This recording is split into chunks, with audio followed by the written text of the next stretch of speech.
Ito pala siya guys kahapon. At ito na siya ngayon. Medyo may konting improvement. Medyo humupa na yung bukol niya sa mata. At medyo nadidilat niya na rin. Kaya ngayong araw ay ulit na natin yung ginawa natin kahapon. Bali yung ginamit ko ulit ay yung dati lang. Asin, tubig, bawang at sunrox. Bali papaliguan natin siya sa ulo. And guys, alright.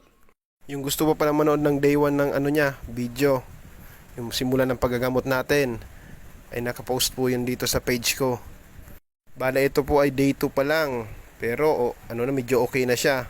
Pero sa kaso niya, aabutin tayo dito ng 5 araw sa paulit-ulit na gamutan sa ganitong pamamaraan. Okay lang yan kahit medyo matagal. At least, hindi nabulag o namatay ang alaga natin.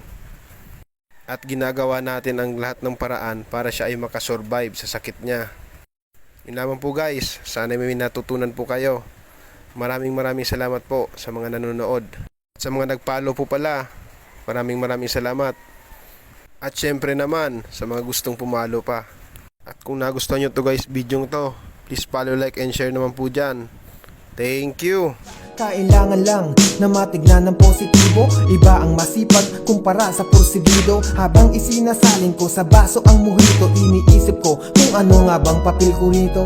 Isang manunulat, pero ang buhay ko'y biglang nagbago lahat. May panahong ako'y ginagago na at pinagtripan noon,